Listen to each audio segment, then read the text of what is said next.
Assalamualaikum warahmatullahi wabarakatuh.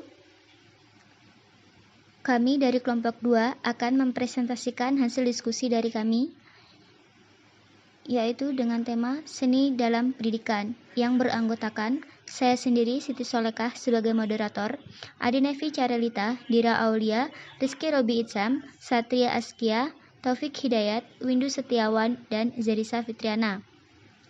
A.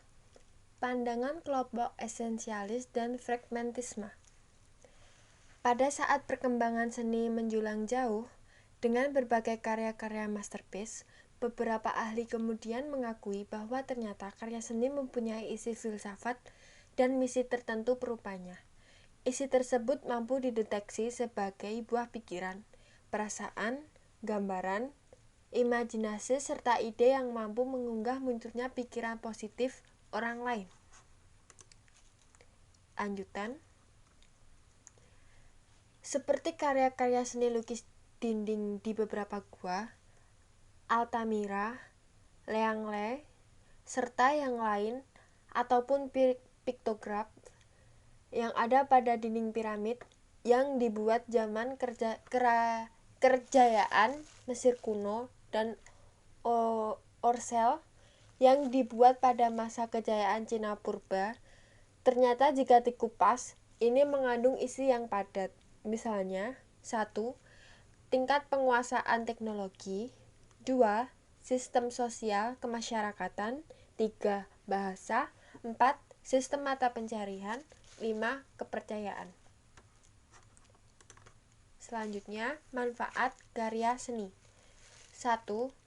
Karya seni mempunyai manfaat sebagai alat media berkomunikasi dengan orang lain. Misalnya, lukisan dinding pada Gua Leangle merujuk kepada usaha menceritakan kondisi perjuangan hidup masyarakatnya yang bermata pencarian berburu.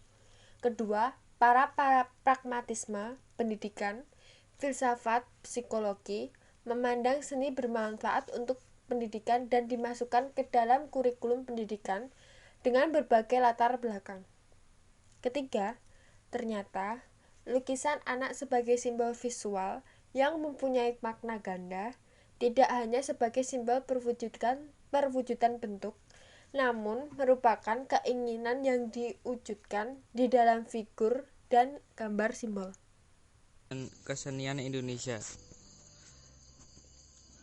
Perkembangan pendidikan seni di Indonesia sudah hadir lama. Awalnya pendidikan seni rupa sekolah formal, kemudian dikembangkan menjadi perguruan pendidikan dengan nama NIS 31 Oktober 1926. Pendidikan seni harus lebih ditekankan di dalam dunia pendidikan Indonesia. Pendidikan seni dapat mengembangkan emosional, mereka dibebaskan berekspresi agar mereka mampu mengembangkan potensi intelektual, imajinasi, kepekaan kreatif, dan keterampilan yang mereka miliki. Prinsip pendidikan seni dapat dengan menarik gratis substansi dan pendidikan sebagai berikut. 1. Substansi ekspresi. Bidang latihannya melukis, mematung, menyusun benda-benda yang bebas sesuai dengan kaidah seni.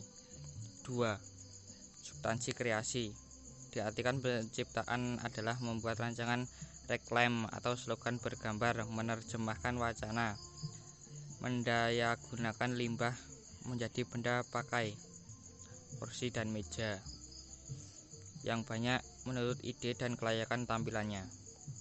3. Keterampilan yang menitik beratkan kemampuan teknis dan kerajinan sehingga bersifat reproduktif, atau kemampuan meliputi gandakan karya dengan tepat dan cepat, serta orang lain dapat dan mampu mencontoh hasil karyanya.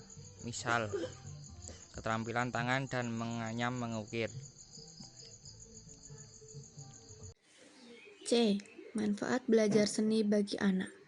Perihal manfaat belajar seni bagi anak, beberapa ahli ilmu jiwa atau psikologi maupun dari kalangan cendekiawan pendidikan disebut bahwa seni itu dimiliki oleh semua orang. Rasa seni seseorang hadir sejak lahir, namun gaya dan kualitas rasa setiap orang berbeda.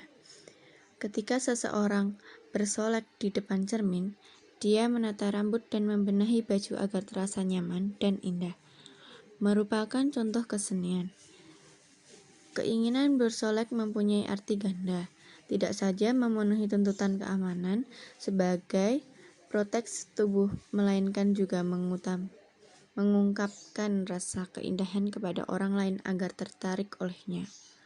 Oleh karenanya, merupakan kodrat naluri jika seorang memberikan kesenangan kepada orang lain.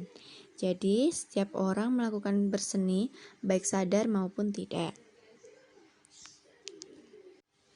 Manfaat seni secara garis besar. Seni merupakan sebuah bahasa visual. Anak pada usia SD dalam kehidupannya sangat dekat dengan berkarya seni. Hampir bisa dikatakan bahwa perilaku anak dekat dengan kegiatan kesenian. Tiada hari tanpa gambar atau berseni. Berseni merupakan kebutuhan anak dalam mengutarakan pendapat, berkhayal dan berimajinasi, bermain, belajar, memahami bentuk yang ada di sekitar anak, merasakan kegembiraan, kesedihan, dan rasa keagamaan. Kedua, seni membantu pertumbuhan mental. Usia anak sekitar 7 sampai dengan 8 tahun, antara kelas 1 dan 2, merupakan usia perkembangan penalaran anak. Pikiran dan perasaan anak pun mulai berkembang memisah. 3. Seni rupa membantu belajar bidang yang lain. Menggambar bagi siswa adalah kegiatan berpikir ketika seseorang menghitung ukuran nyata objek yang sedang dilihat untuk dapat dipindahkan ke dalam kertas. Namun juga proses sedang memahami objek yang sedang diamati. Dalam proses ini, siswa akan membayangkan kondisi yang sangat luas serta penuh dengan keanekaan peristiwa baik bergerak maupun diam akan dikemas dalam gambar. Yang selanjutnya, seni sebagai media bermain. Manusia adalah makhluk bermain, homo ludens. Hampir setiap saat, orang memperlakukan kondisi untuk bermain. Dalam bermain ini, peristiwa imajinasi, pikiran, dan perasaan bergerak menciptakan permainan. Dalam dunia anak, bermain merupakan modal yang kuat untuk melatih pikiran, perasaan, dan imajinasi. Sekian dari kelompok kami. Kurang lebihnya mohon maaf. Bila ada pertanyaan bisa diajukan. Wassalamualaikum warahmatullahi wabarakatuh.